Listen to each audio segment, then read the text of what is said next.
Primeiro, queria dar as boas-vindas à professora Anabela Serrão, dizer que estamos aqui para a audição da responsável pelo Programa Internacional de Avaliação de Alunos, o PISA, a requerimento do Grupo Parlamentar do PAN, a propósito dos resultados nacionais recentemente apresentados no relatório PISA 2018.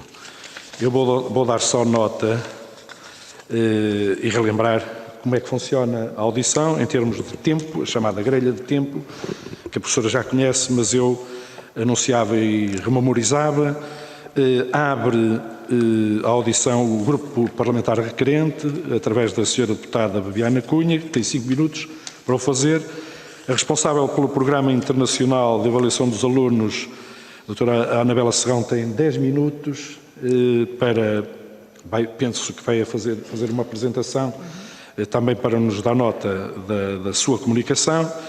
Os grupos parlamentares que se seguem têm 5 minutos cada e o Sr. Deputado da Iniciativa Liberal. Volta a palavra ao Grupo Parlamentar requerente, o PAN, que tem 3 minutos para fazer a súmula final da sua intervenção, e fecha a ronda responsável pelo Programa Internacional de Avaliação dos Alunos, a professora Anabela Serrão, que tem 10 minutos, portanto são os 10 minutos finais para responder naturalmente às questões que aqui forem suscitadas. Eu desde já passava de imediato a palavra à senhora deputada Viviana Cunha do PAN. Tenha a bondade. Muito obrigada, Sr. Presidente. Aproveitar para agradecer a compreensão de todos face ao meu atraso na 13ª Comissão. Aproveitar desde já para saudar e agradecer a presença da doutora Anabela Serrão, no fundo decorrente do requerimento que fizemos para poder aqui conversar e expor algumas dúvidas daquilo que é o PISA Nacional 2018. Todos nós sabemos o que é o PISA, sabemos que avalia a literacia de alunos de 15 anos em leitura, ciências, matemática e que em Portugal ocorre desde 2010. Também temos os dados da participação dos países, sabemos em Portugal que participaram 276 escolas e sabemos também que a taxa de amostragem destas escolas foi predominantemente urbana. E destacam-se aqui na participação as áreas metropolitanas, quer de Lisboa, quer do Porto, e que a amostra constituída está equilibrada em termos de género e também a média de idades 15,8, mas que há uma menor participação nas regiões do Alto Alentejo, da região autónoma dos Açores e da Beira Baixa. E desde logo gostaríamos de lançar aqui uma reflexão em forma de questão, se é que com esta distribuição geográfica assimétrica é possível conhecer o retrato médio nacional ou se estamos aqui de facto a aferir estas características de forma próxima de cada território, porque nós entendemos que aquilo que vai ser o PISA for Schools nos pode trazer aqui algumas melhorias no acesso a estes dados.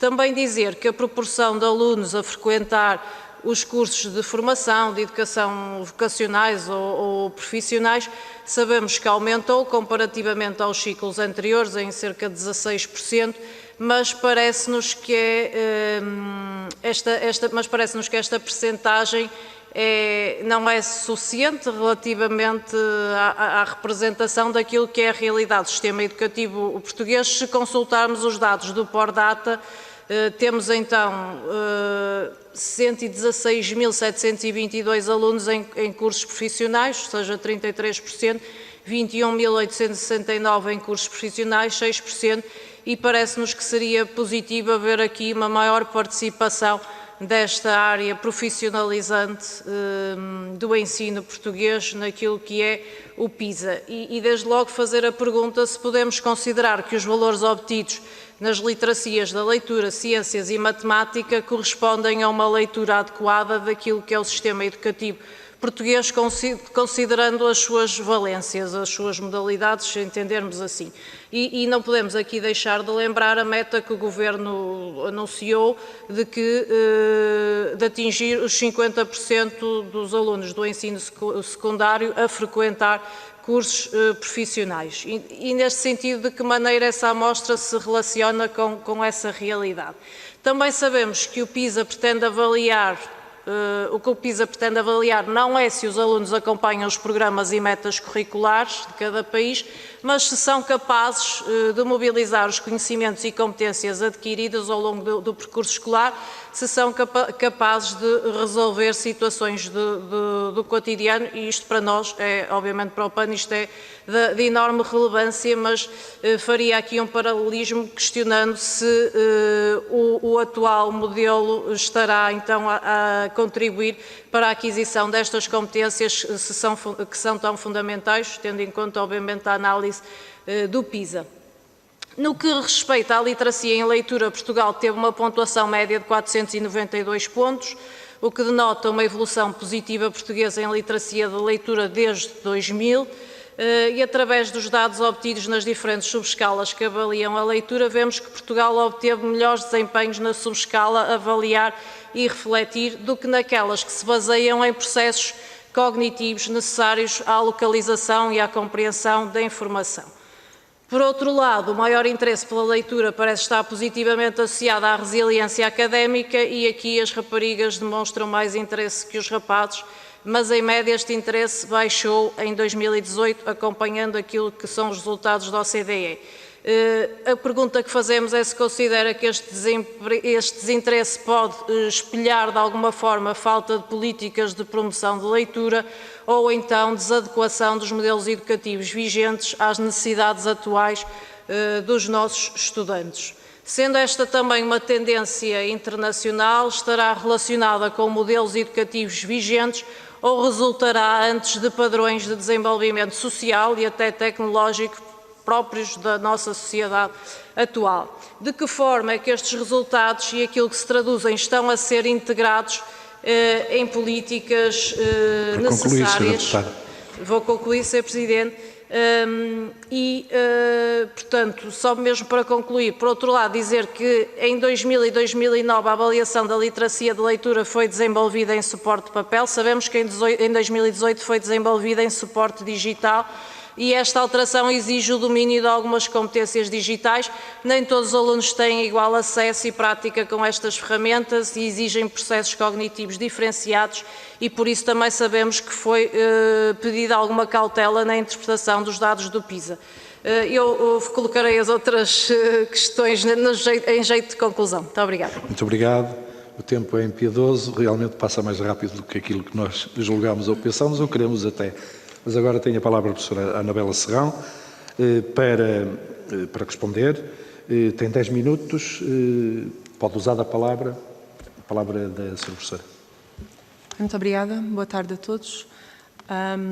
O que eu preparei nesta primeira intervenção foi uma apresentação global dos resultados, não é? Muitos conhecidos já dos senhores deputados, certamente, porque são também o resultado daquilo que a OCDE publicou e que tem largamente vindo a divulgar, mas também aquilo que o próprio IAV publicou e divulga na sua página.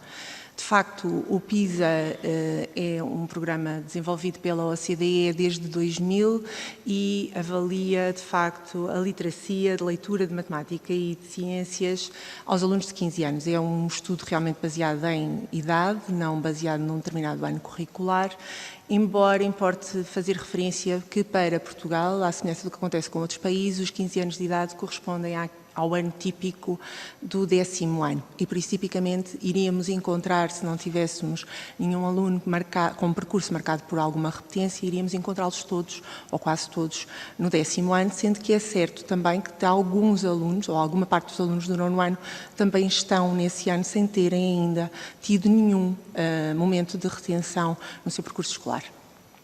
Mas, para a definição daquilo que é o sistema de ensino, o 10º ano é, de facto, o ano modal para Portugal. Tivemos, então, este ano de 2018 centrado na avaliação da literacia de leitura, com domínios principais em 2000, 2009 e 2018, o que significa isto? Que temos um maior foco da análise e do teste que os alunos realizam, dedicado a questões relacionadas com a avaliação da literacia de leitura, e por isso permitimos não só ter informação sobre aquilo que é o domínio global, mas também sobre as suas subescalas, nomeadamente aquilo que a senhora deputada já teve a oportunidade de referir, relativamente ao avaliar e refletir, ou a localizar uma determinada informação, ou até recuperar informação de um texto. De facto, sabemos, não é, que atualmente participam 79 países ou economias. O PISA tem vindo a crescer sempre de ciclo para ciclo. Portugal, quando participou pela primeira vez no ano 2000, eram cerca de metade o número de países que participaram. Praticamente todos eram países membros da OCDE e poucos países não membros a participar. Atualmente temos até mais países não membros da OCDE ou economias a participar neste estudo, que traz, de facto, muita informação a cada um dos países e, por isso, tem esta imensa atratividade. Em Portugal, no último ciclo, participaram, de facto, 276 escolas e importa aqui falar um bocadinho sobre o processo da amostra. De facto, a amostra que se pretende a cada ciclo do PISA em qualquer um dos países é que as escolas que integram esta amostra sejam representativas do universo de cada um dos países. Ou seja, quando cada país ou cada centro nacional produz aquilo que é o seu frame, o seu quadro de todas as escolas que existem no país e o entrega ao consórcio para fazer a amostragem, o que se pretende, quando obtemos então a amostra final de escolas, é que tenhamos representada a diversidade daquilo que atualmente temos no nosso sistema de ensino.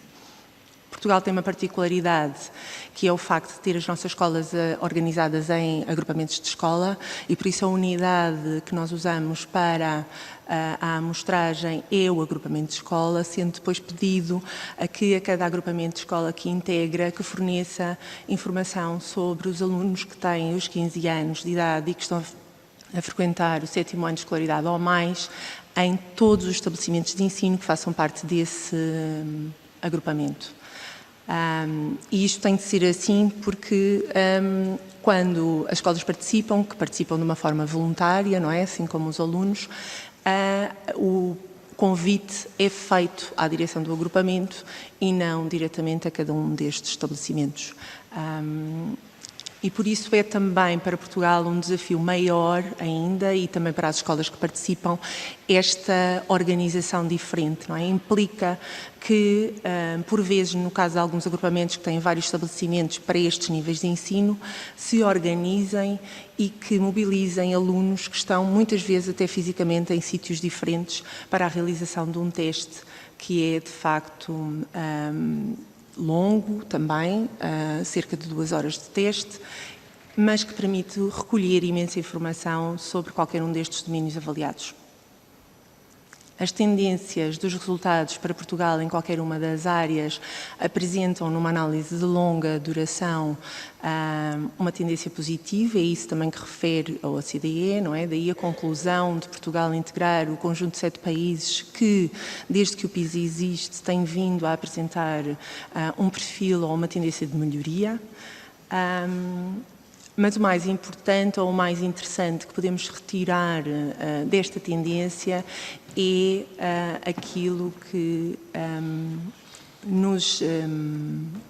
acaba por ser um traço que nos distingue um bocadinho daquilo que é a média da OCDE, que é o facto de termos entre 2000 e 2018 uma tendência de evolução positiva de mais de 22 pontos, que é significativa a leitura, com as raparigas e os rapazes, ou as diferenças entre raparigas e rapazes, ser menor do que a diferença que era apresentada em 2009 e também menor do que a diferença apresentada pela média dos países da OCDE. Temos também um aumento dos alunos que estão nos níveis superiores de desempenho, e isto verifica-se do ciclo passado para agora, e também uma redução dos alunos que estão nos níveis inferiores quando comparamos com os resultados da OCDE. Se nós pensarmos que a OCDE indica que o nível 2 é o limiar mínimo que todos os alunos deveriam de atingir, e é com os alunos que se encontram abaixo desse limite limite mínimo que todos os países deveriam de estar preocupados, porque significa para a OCDE que esses alunos não adquiriram as competências e as capacidades e até os conhecimentos necessários para virem a ser cidadãos ativos e interventivos na sociedade em que depois vão desenvolver a sua atividade profissional e até as suas próprias vidas. E de destacar o facto de Portugal ter, de facto, menos alunos do que a média da OCDE neste patamar. Se pensarmos na leitura, o que é que significa estar posicionado no nível 2? Significa que um aluno é capaz de identificar a ideia principal de um texto, que não seja muito longo, de localizar uma informação, mas que lhe são dados critérios muito explícitos para ele saber efetivamente o que é que tem que procurar. Também consegue refletir sobre a finalidade ou a forma que os textos têm, também se tiver indicações explícitas e claras, e consegue comparar perspectivas baseando-se em frases curtas e explícitas. Se pensarmos aqui que os alunos que têm níveis de desempenho de topo, não é, alunos de nível 5 ou 6, vemos que de facto estamos perante leitores autónomos que conseguem compreender textos de leitura mais longa, lidar com conceitos que até são abstratos, ir integrar informação que está fora do texto com aquilo que encontram no texto para realizar uma determinada tarefa, conseguem até avaliar a naturalidade ou enviesamento de fontes e até eventualmente resolver discrepâncias ou conflitos que estejam presentes nesses textos. Por isso estamos a falar de facto de alunos que têm já níveis de competências de leitura muito avançados. É importante perceber que o esforço que tinha vindo a ser feito ao nível dos alunos que estão abaixo do nível 2 tinha sido bastante acentuado entre 2000 e 2009 e aumenta ligeiramente entre 2009 e 2018, mantendo-se, apesar disso, abaixo da média da OCDE, mas é também um bocadinho o perfil, aquilo que os resultados de Portugal mostram, um perfil que também já se assiste na própria média da OCDE, não é? Este aumento de alunos que apresentam atualmente mais dificuldades na resolução de tarefas de leitura. Estas são as mesmas tendências, mas para a ciência, para a literacia científica, eu provavelmente não me estenderia muito, porque eu acho que já devo estar com boa parte dos meus 10 minutos, mas são outros exemplos, não é, que permitiriam ver que, efetivamente, apesar de o perfil de Portugal não estar atualmente, porque também estamos na média da OCDE, não ser muito diferente da média da OCDE, é importante ver que aquilo que toca às diferenças entre rapazes e raparigas, uma das questões também que foi aqui referida, é transversal, e aquilo que é o aumento até dos alunos que têm vindo a obter melhores resultados é também superior a cada ciclo que temos vindo a assistir.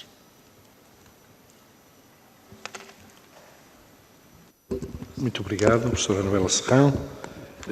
Feita a intervenção da responsável pelo Programa Internacional de Avaliação dos Alunos, PISA, nós temos agora uma ronda de questões colocadas pelos diversos grupos parlamentares, a começar pelo Grupo Parlamentar do Partido Socialista e na voz do Sr. Deputado Porfírio Simões Silva. Portanto, tenha a bondade, Sr. Deputado.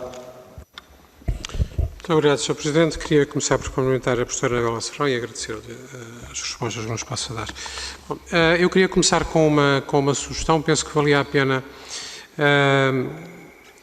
dar uma pequena nota sobre a melhor maneira de, indo aos materiais publicados, podermos identificar claramente quais são as coortes de alunos que estão referenciadas em cada edição do estudo, para não confundirmos a relação entre os resultados em cada edição do estudo e depois a forma como procuramos olhar para a posição de Portugal em relação às políticas públicas desenvolvidas em cada momento. Mas não ia aqui abundar nessa questão, e ia-lhe colocar duas questões de interpretação transversal sobre os resultados da edição de 2018, que em algumas matérias confirmam globalmente resultados de edições anteriores. A primeira delas era sobre a questão da equidade na educação.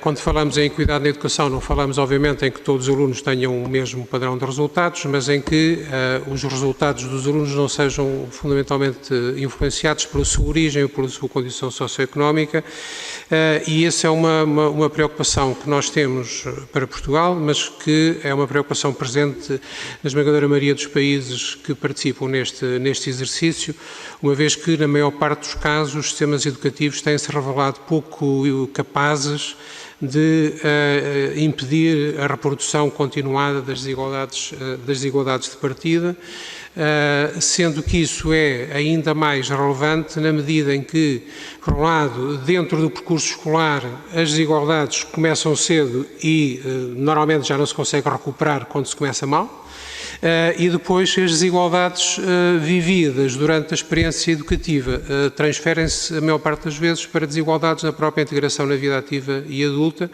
o que significa que há um problema de reprodução das desigualdades sociais e que significa que, na maior parte dos casos, um número muito significativo de países não consegue contrariar esse efeito ou essa ineficiência da experiência educativa.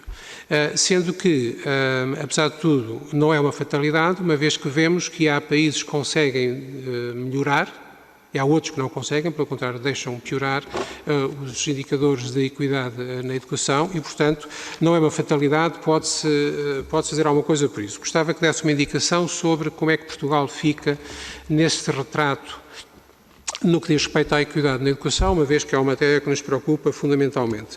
Aliás, também em dados nacionais, nós sabemos que a questão da influência da condição socioeconómica dos alunos no percurso educativo é importante, ainda dados saídos já no princípio deste mês para os percursos diretos de sucesso, mostram que, apesar de haver alguma evolução nesses percursos diretos de sucesso, a verdade é que continua a haver uma discriminação em termos das percentagens relativamente aos alunos que são escalão A na ação social escolar ou que são escalão B na ação social escolar ou que não são sequer da ação social escolar. Portanto, também os nossos dados nacionais também indicam a necessidade de olharmos para a questão da equidade da educação e se há elementos nas abordagens diferenciadas que nos permitam perceber como é que podemos intervir, como é que podemos melhorar o desempenho do nosso sistema educativo nessa questão.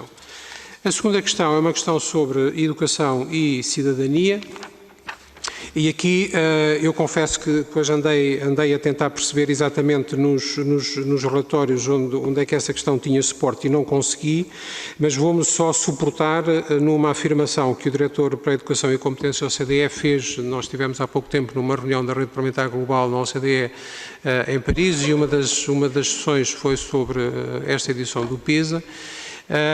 E o Diretor para a Educação e Competências mostrou um dado no que diz respeito à literacia de leitura, que mostra que só 9%, segundo ele, estou a dizer isto porque não consegui encontrar a base em termos de elementos concretos, que só 9% dos alunos testados no PISA nesta edição conseguem, com base na informação implícita num texto ou na informação sobre a fonte do texto, conseguem distinguir entre facto e opinião. Questão relevante nos dias de hoje, onde nós não podemos pensar que a literacia de leitura seja apenas ser uma recolha de algo que nos é passado como informação, mas também uma capacidade de construir conhecimento e construir criticamente conhecimento a partir daquilo que nos é passado. E, portanto, obviamente que aquilo que se pode pensar ou refletir a partir do imenso manancial de dados do PISA é muito largo, mas queria-me concentrar precisamente nestas duas questões, equidade na educação e cidadania, na perspectiva de como é que Portugal se coloca no contexto das análises desta edição do PISA da OCDE. Obrigado. Muito bem, concluída a intervenção do Sr. Deputado Porfírio Silva, temos agora, para usar a palavra do Grupo Parlamentar do PSD, a Sra. Deputada Carla Madureira. Tenha bondade, pode usar a palavra, Sra. Deputada. Muito obrigada, Sr. Presidente. Muito obrigada, Sra. Professora, pelos esclarecimentos aqui trazidos hoje à Comissão. A trajetória dos resultados PISA mostra-nos uma evolução positiva de Portugal desde o ano 2000, colocando-nos muito próximos do nível de países europeus, como a Alemanha, a Holanda, a Bélgica ou a França, e ligeiramente acima da OCDE. O relatório relativo a 2018 evidenciou-nos mais do que uma estagnação, um retrocesso que nos deve fazer refletir e agir. Em comparação com 2015, Portugal perde 6 pontos na leitura, 9 nas ciências e mantém os 492 pontos na matemática. Depois de 15 anos a melhorar resultados, assistimos à degradação dos nossos indicadores num período que correspondeu a esta governação do Partido Socialista, do Primeiro-Ministro António Costa e do Ministro da Educação, Tiago Brandão Rodrigues, que baixou o nível de exigência no ensino e que reverteu medidas que tinham dado frutos no triênio anterior. O Sr. Ministro da Educação declinou estas responsabilidades dos resultados de 2018 e atribuiu-as ao seu antecessor. A realidade desmente-o. Analisando os 2 últimos ciclos de avaliação, entre 2012 e 2015, as competências de interpretação e leitura tinham aumentado 10 pontos no período. Entre 2015 e 2018, caíram 6 pontos. Em ciências, uma subida de 11 pontos em 2015 deu lugar a uma descida de 9 pontos em 2018. No que concerne à matemática, no período anterior a subida tinha sido 5 pontos e no PISA de 2018 estagnou. Este caminho do facilitismo vai conduzir fatalmente à degradação da escola pública, vai prejudicar os alunos com menos recursos e colocar em causa o futuro de Portugal. A quando da publicação deste relatório PISA foram levantadas algumas questões de caráter metodológico que gostaríamos hoje aqui, se possível, ver esclarecidas. Pergunto-lhe, portanto, a senhora professora, qual a razão para que tivesse havido uma taxa de participação ponderada de 76%, quando o limite técnico imposto pela OCDE é de 80%. Qual foi a razão para a significativa diminuição do universo de alunos avaliados face a 2015? Parece-nos relevante o facto de 3 em cada 4 alunos que participaram no PISA 2018 ter referido que se esforçou menos nas respostas ao teste PISA do que se contasse para as suas classificações escolares finais. Considera a senhora coordenadora que essa forma de encarar a participação no programa poderá ajudar a contextualizar os resultados obtidos pelos alunos? Em 2018, a diferença entre os resultados alcançados pelos alunos das escolas públicas e pelos alunos do ensino particular e cooperativo não foi significativa. É um verdadeiro enigma o desempenho dos alunos do ensino privado ter caído a pique, colocando-se praticamente ao nível dos do ensino público, quando historicamente não tem sido assim. Há quem suscite dúvidas metodológicas de aplicação do teste em Portugal. Por isso, como explica a aparente sobre-representatividade de alunos com ação social escolar na amostra dos colégios privados? E, por último, pergunto-lhe se considera que essa alteração da composição da amostra poderá ter influência nos resultados obtidos, conhecendo-se a influência que tem o estatuto socioeconómico e cultural dos alunos. Muito obrigada, senhora coordenadora. Muito bem, usando a palavra o grupo parlamentar do PSD. E passaremos de seguida, penso pela indicação que tenho, que é agora o grupo parlamentar do Bloco de Esquerda, através da senhora deputada Alexandra Vieira. É assim? Tenha a bondade, pode usar a palavra. Muito obrigada, Sr. Presidente. Cumprimento a Sra. Professora Anabela Serrão e agradeço a sua presença aqui nesta casa. Gostaria de fazer aqui um conjunto de considerações e de comentários relativamente a este programa de avaliação dos alunos. Primeira, 2 considerações relativamente às vantagens. Parece-me que é interessante esta ideia de não ser necessário que os alunos se preparem para realizar estes testes, o que implica que os professores não têm de trabalhar com os alunos, enfim, a sua participação num teste desta ordem. Depois, parece-nos também muito interessante que se possa avaliar o sistema educativo a partir de uma amostragem.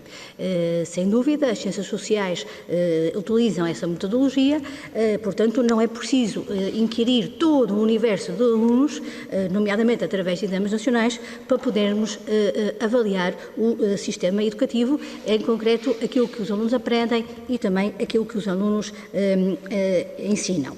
Outra vantagem que também me parece muito interessante, não identifica escolas, portanto, nós não sabemos os resultados apresentados de uma forma genérica e, portanto, não estão associados a escolas e não sabemos, enfim, e não interessa para o caso saber quais escolas tiveram melhor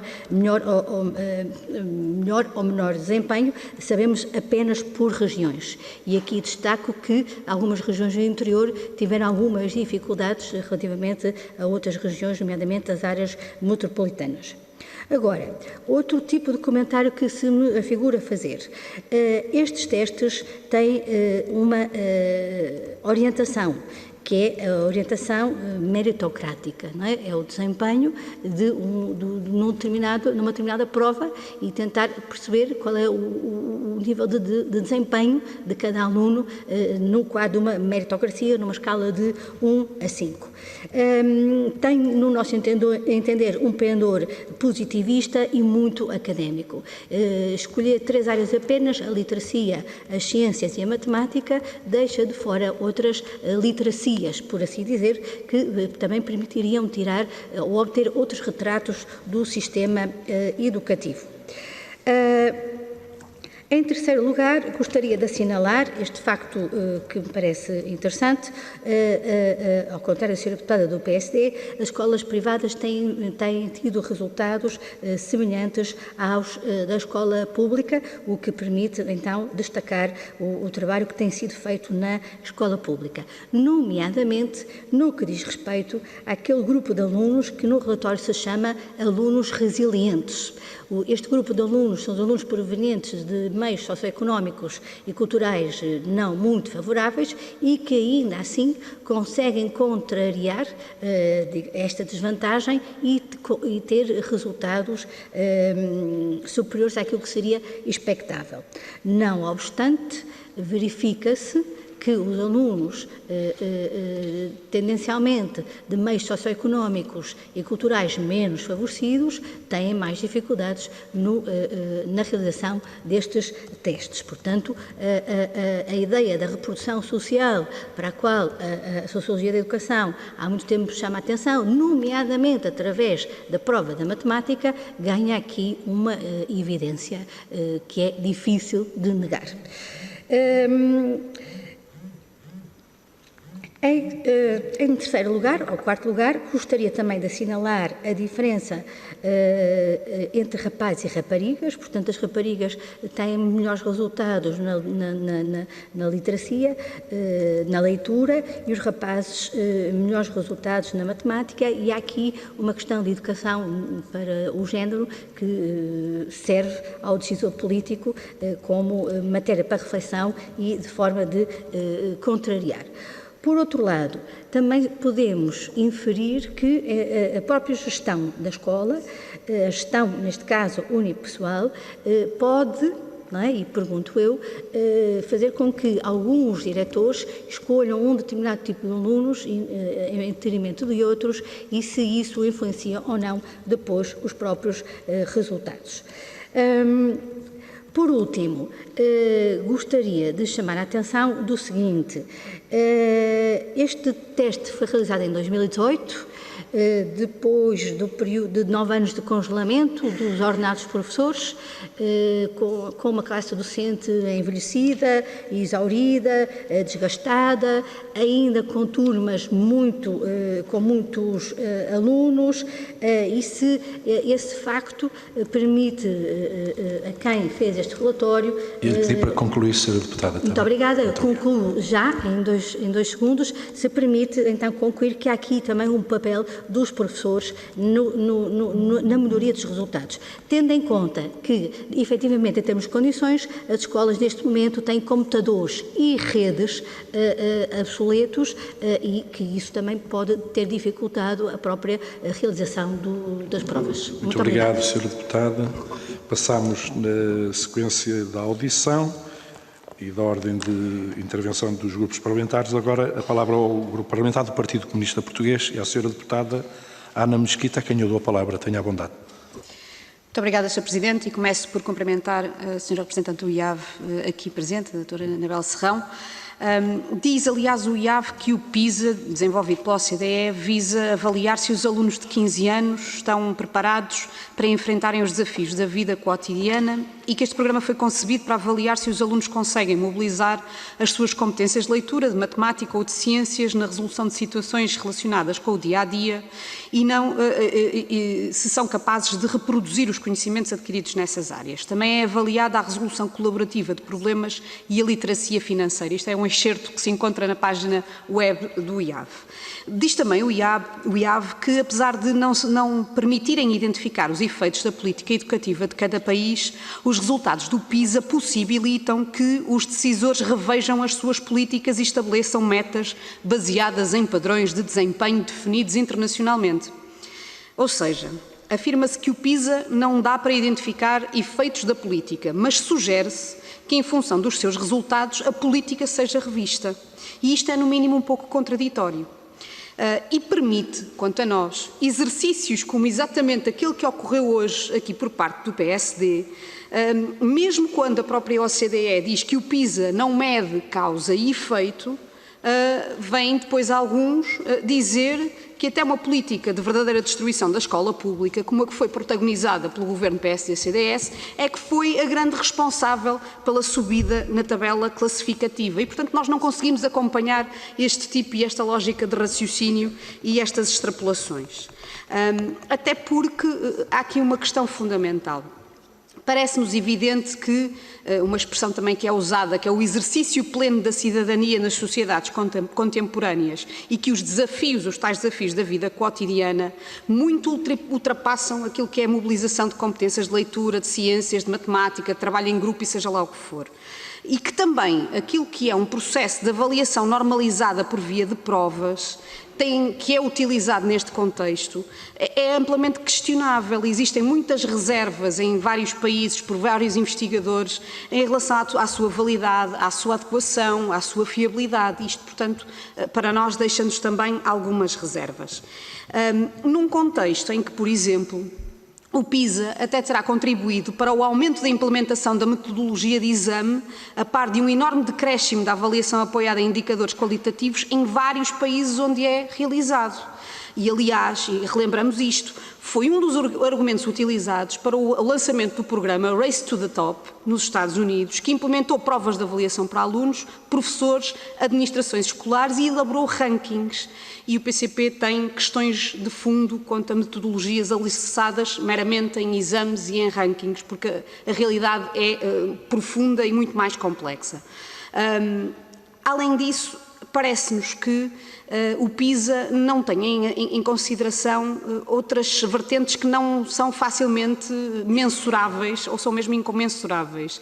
E falamos do desenvolvimento artístico, físico, a participação cívica, democrática, o desenvolvimento da imaginação, e isto sim também são componentes fundamentais de qualquer sistema educativo e de qualquer projeto educativo num país. Temos uma pergunta concreta para fazer relativamente a um aspecto. Tem havido queixas em vários países sobre a exclusão e diferenciação de alunos com necessidades especiais em termos da participação no PISA, o que inclusivamente levantou dúvidas quanto à qualificação do PISA como um programa inclusivo. Nós gostaríamos de perceber qual foi a metodologia prosseguida em Portugal relativamente a esta matéria. Ainda assim, há alguns indicadores que nos merecem análise e reflexão, como é evidente. No PISA, fala-se do estatuto socioeconómico e cultural de um aluno e do impacto que tem ao nível daquilo que é o sucesso educativo, e fala-se, e diz-se a certa altura que em Portugal a diferença entre, portanto, o estatuto económico, social e cultural dos alunos mais favorecidos é 3,6 pontos acima daqueles que são menos favorecidos. E, portanto, há aqui um impacto naquilo que é o progresso e o sucesso educativo e que nós gostaríamos também de ter mais detalhes. Inclusivamente, diz-se também a certa altura que a probabilidade de um aluno de entre os 25% mais desfavorecidos obter uma pontuação abaixo do nível 2 de proficiência é aproximadamente 3 vezes maior do que a de um aluno com um estatuto socioeconómico superior obter esta pontuação. E, portanto, as questões da da ação social escolar e da inclusão também por via da inclusão económica, se calhar têm de ser mais uma vez debatidos e aprofundados.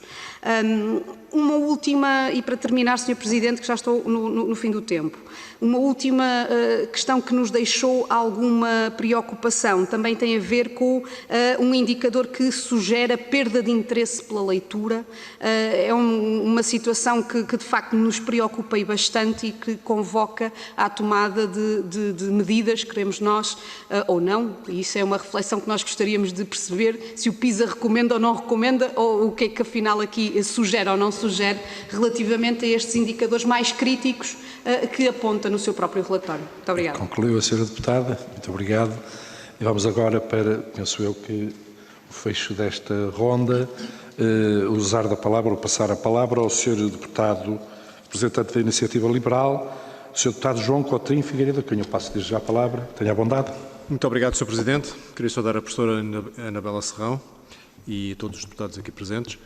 E esta é daquelas audições que aproveito para saudar também o PAN por ter iniciativa, que eu gostava de utilizar realmente para perceber exatamente como é que podemos usar este instrumento chamado PISA e eventualmente outros instrumentos que a senhora professora dentro do IAV possa ter acesso.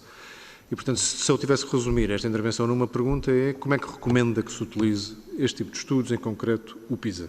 Porque quando a OCDE, no caso do PISA, lança este programa, a ideia é arranjar uma espécie de termo de referência internacional, com metodologias comparáveis, com termos de referência de bitolas comparáveis, para poder medir alguma coisa que, já foi aqui dito e bem, não pode ser só a eficácia dos sistemas de educação, pode, quanto muito, pretender medir, em determinado momento, aquilo que são determinados níveis de conhecimentos em matérias muito restritas e que também não pretendem esgotar a panóplia de conhecimento humano. Portanto, se é para referência e se é para comparação, é de comparações que estamos a falar e, portanto, fazemos bem e fazemos isso cada vez que há uma publicação de um resultado do PISA, comparamos com as edições anteriores, comparamos cada edição com os outros países que fazem parte da amostra, e já são quase 80. Não me lembro de ter visto, mas acho que é possível compará-los com outros estudos internacionais do qual Portugal também faz parte, o IAV em concreto também participa, como o PIMS, o TIMS e o PIRLS, que também tratam de matérias ligadas com a matemática, com a ciência e com a leitura.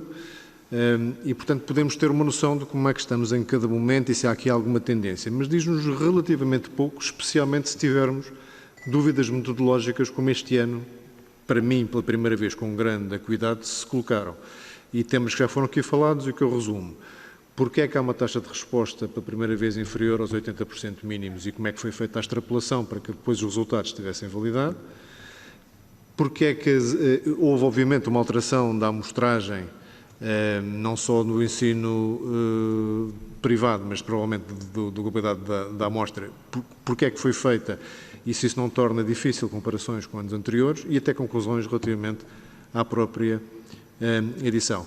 E, portanto, o que eu, voltando ao como comecei, gostava de perceber, na sua opinião, Sra. Professora, como é que um estudo deste pode e deve ser utilizado, sendo que me parece excessivo retirar daqui destas conclusões decisões sobre o sistema de ensino como um todo, parece-me ainda mais excessivo tirar conclusões sobre as matérias de conhecimento que não são sequer questionadas, e que quando há uma diferença de amostragem, o IAV devia ter proativamente a iniciativa de vir explicar, antes até dos resultados aparecerem, que alterações de metodologia houve para que estivéssemos preparados para interpretar devidamente os resultados.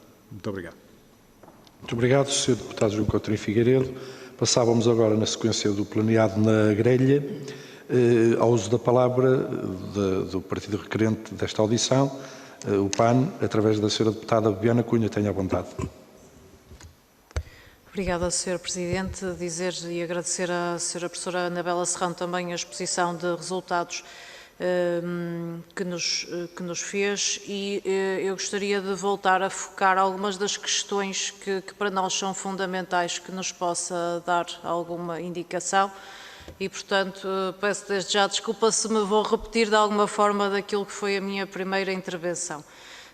Portanto, um aspecto fundamental para nós percebermos é que nos dados do PISA 2018 destaca-se então uma maior participação das áreas metropolitanas de Lisboa e do Porto e há uma menor participação das regiões do Alto Alentejo, região autónoma dos Açores e a Beira Baixa. E com esta distribuição geográfica parece-nos que é possível conhecer o retrato médio nacional, mas não aferir no fundo, destas características de forma mais próxima a cada um destes territórios. Este é um aspecto que gostaria que, se fosse possível, a professora Anabela pudesse comentar. Também dizer que naquilo que são os dados de 2018, a proporção dos participantes a frequentar formação e educação profissional, via profissionalizantes, chamamos assim, ou seja, os cursos profissionais, antigos cursos vocacionais, cursos de aprendizagem, entre outros, aumentou, sabemos que aumentou comparativamente a dados anteriores, mas parece-nos que é uma percentagem pouco representativa face àquilo que é a realidade atual do sistema educativo português, que no fundo nos indica que temos 33% dos nossos estudantes com esta idade nos cursos profissionais, de acordo com os dados constantes no Pordata. E a questão que reiterava é se considera que então os valores obtidos nas literacias, leitura, ciências e matemática correspondem então a uma leitura adequada daquilo que é o nosso sistema educativo português, sendo este considerado de uma forma transversal.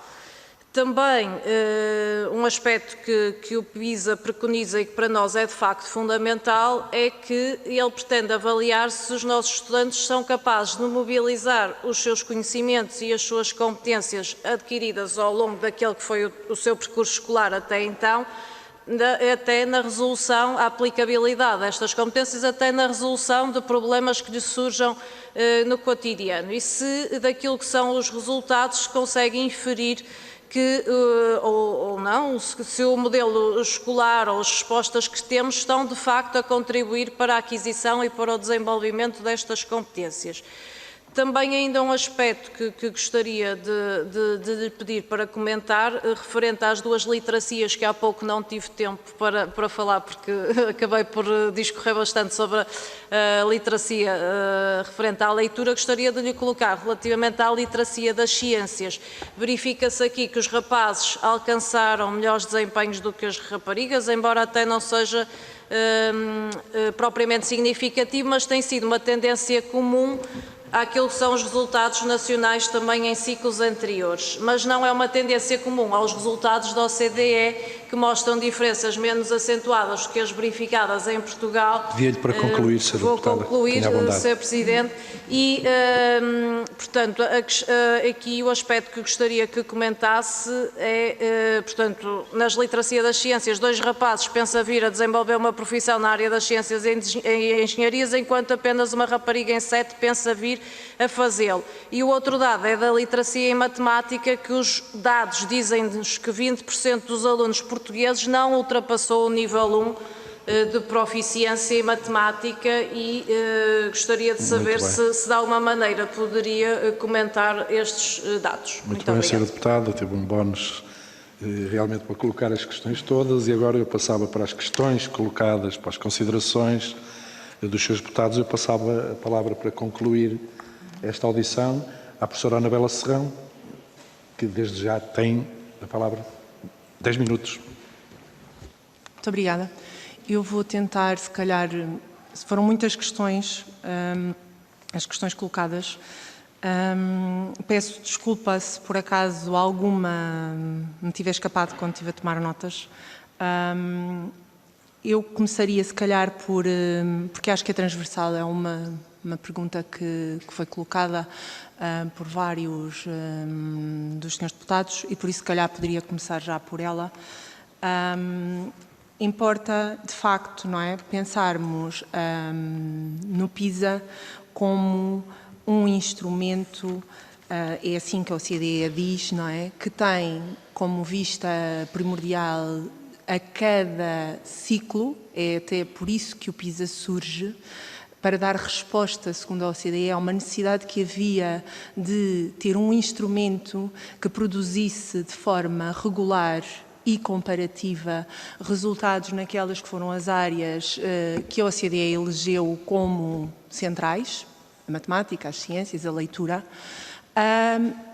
mas o que vemos sempre é a cada ciclo um acrescentar também um bocadinho a jeito, diria eu, de dar resposta àquilo que são as necessidades das nossas sociedades atuais, de novos domínios que a OCDE designa de domínios secundários, desde logo a resolução de problemas, depois a resolução colaborativa de problemas, mais recentemente a literacia financeira, de que Portugal também terá este ano resultados, porque pela primeira vez participou nesta opção, e também muito recentemente aqueles que são designados as competências para o século XXI, com o pensamento criativo como uma das áreas que a OCDE elegeu como até, por assim dizer, um domínio inovador, a que pretende, de facto, dar resposta para mostrar aos países também, além daqueles que são as áreas fundamentais, como é que os seus alunos estão nesta etapa que, atualmente, para Portugal, já se afasta cada vez mais daquilo que é o nível final da escolaridade obrigatória, não é?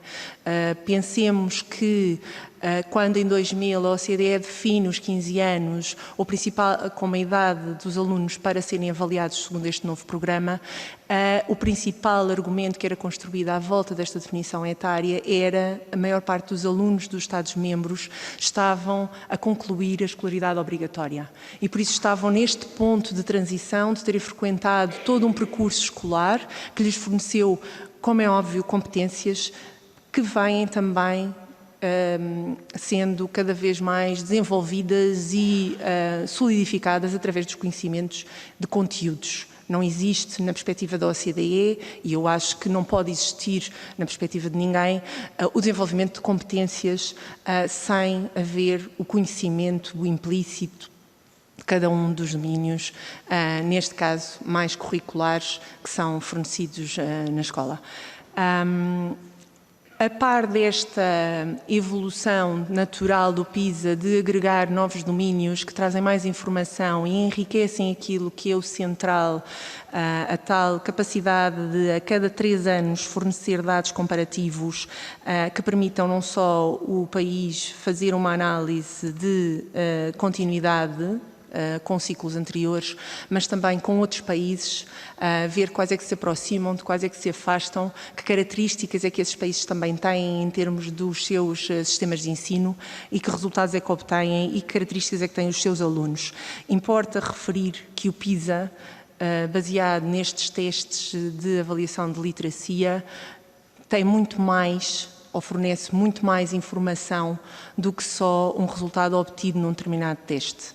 O PISA fornece toda uma informação contextual que para os países é, de facto, um manancial de dados e de informação que enriquece sobre, desde logo, os alunos, as suas práticas, os seus hábitos, o seu percurso escolar, mas também sobre as suas motivações, os seus hábitos de leitura, no caso de um domínio como este, de 2018, mas também sobre as suas famílias, sobre, lá está, o estatuto socioeconómico que têm, qual a profissão dos pais, que tipo de bens é que têm acessíveis em casa, também quais é que são as características das suas escolas e como é que os seus diretores organizam e implementam medidas para a promoção do seu ensino e do seu sucesso escolar, mas também, atualmente, até características sobre práticas letivas e didática implementada dos seus professores. Por isso temos um estudo muito abrangente que avalia e que recolhe informação de vários atores daquilo que existe em cada um dos sistemas, não é? Alunos, desde logo, professores, e alunos e suas famílias, professores e escolas.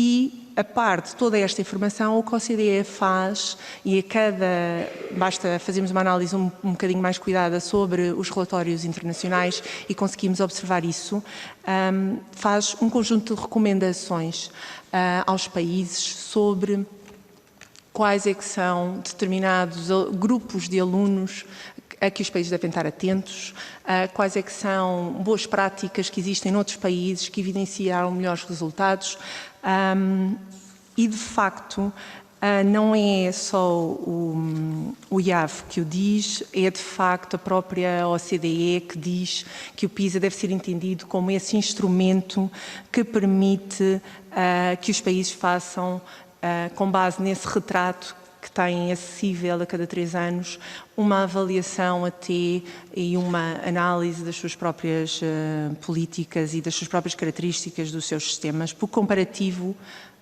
comparação sempre aos sistemas dos outros países.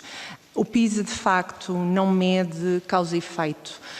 Não existem estudos, e para Portugal eles não existem de facto, que permitam avaliar a relação que existe entre uma determinada medida política e os resultados obtidos pelos alunos naquele momento da avaliação.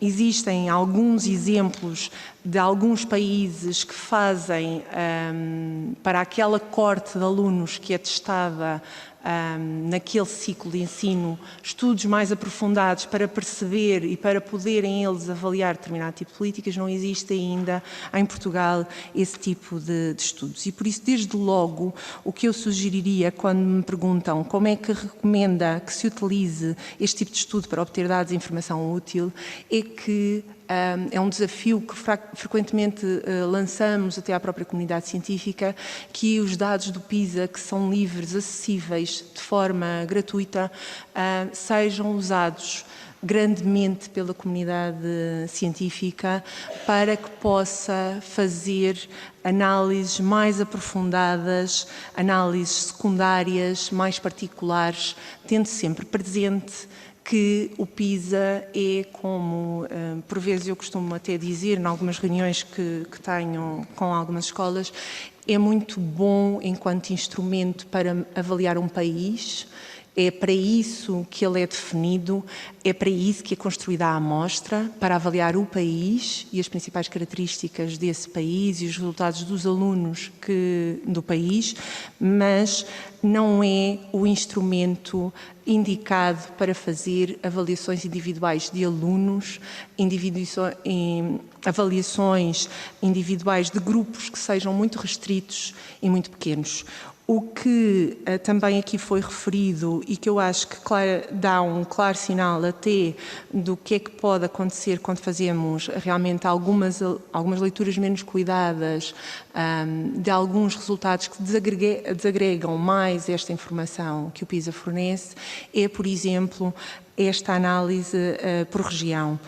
O PISA, quando nós desagregamos demasiado a informação que temos, o que acontece é que aumenta o erro associado a cada um desses grupos. E se virmos, muitas daquelas regiões que estão apresentadas no relatório internacional têm erros associados muito grandes, o que levaria a também pensarmos que elas obtiveram em média aquele resultado, mas o erro associado não permite ter a confiança suficiente para garantirmos que ela teve de facto essa distribuição. A amostra nacional que se tentou definir para 2018 foi uma amostra alargada, foi um desenho de amostra alargada para conter mais escolas em cada uma das sub-regiões, das 25 regiões que constituem a nossa variável explícita para a estratificação.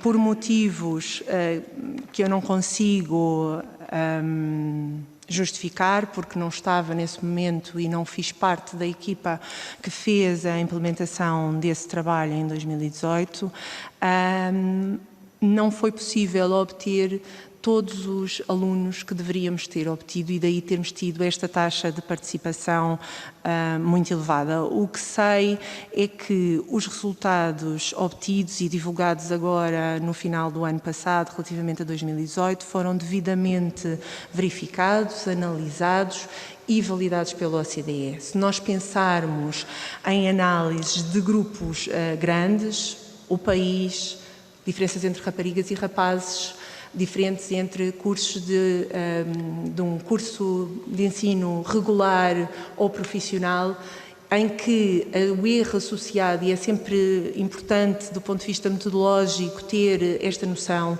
de que é preciso para concluir, sempre... professora. Só um minuto então para concluir.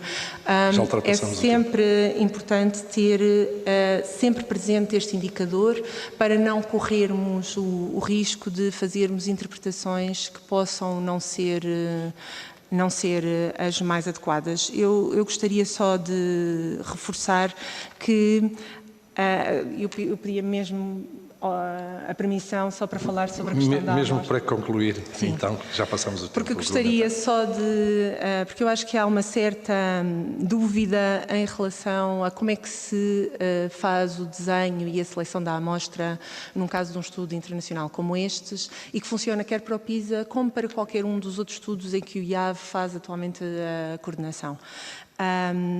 Nós definimos, juntamente com o consórcio internacional, um critério de variáveis que servem de variáveis de estratificação e que se pretende que representem a realidade do nosso país, a diversidade do nosso sistema de ensino. Elas têm-se mantido estáveis desde 2000. Temos como variável explícita as regiões que passaram apenas de NUT 2 para NUT 3 para permitir uma maior desagregação e também, quando fazemos a seleção das escolas, podermos também ir obter escolas em todas as regiões. E depois temos as outras variáveis, como se temos ensino privado ou ensino público, ensino regular ou ensino misto, ou ensino só profissional, se temos só alunos que estão, e se temos só escolas que só se dedicam até ao 3º ano de escolaridade, ou se temos escolas que também fazem 3º ciclo de escolaridade e secundário, ou só escolas de secundário. Estas variáveis têm-se mantido sempre, elas caracterizam e representam muito bem aquilo que é o nosso sistema, não é? Quando tiramos informações do nosso sistema, vemos Pedi-lhe então a conclusão que também. elas são. E num segundo momento, o que acontece é que essas escolas enviam ao IAV, que é o Centro Nacional Responsável, uma lista de todos os alunos que têm os critérios de 15 anos de idade e frequentam mais do 7º ano de escolaridade. Todos os alunos, é o que nós pedimos às direções das escolas e eu acredito que seja isso que as escolas façam, que enviem a lista de todos os alunos e depois essa lista é colocada em softwares específicos fornecidos pelos consórcios e faz então a seleção aleatória de alunos, mas que representa também a variedade de alunos que existe na escola, nomeadamente em termos de sexos e em termos de anos de escolaridade que frequentam, para depois ser devolvida a informação de que alunos devem fazer parte da amostra. Muito bem, eu agradeço a compreensão dos seus deputados e da Sra. Professora Anabela Serrão. Realmente o tempo é impiedoso, mas há questões, pronto, que eu penso que, dada a temática e o interesse deste tema também, que mereciam esta extensão em termos de tempo. Peço a compreensão dos seus deputados e também, de facto, os reparos que fiz à Sra. Professora Anabela Serrão. Agradeço-lhe, em nome da 8ª Comissão de Educação, Ciência, Juventude e Desporto, esta vinda aqui à responsável internacional da avaliação dos alunos, PISA, requerimento do Grupo Parlamentar do PAN a propósito dos resultados nacionais recentemente apresentados no relatório de 2018. Muito obrigado e volto sempre. Muito obrigada. Muito obrigado. Acompanho agora.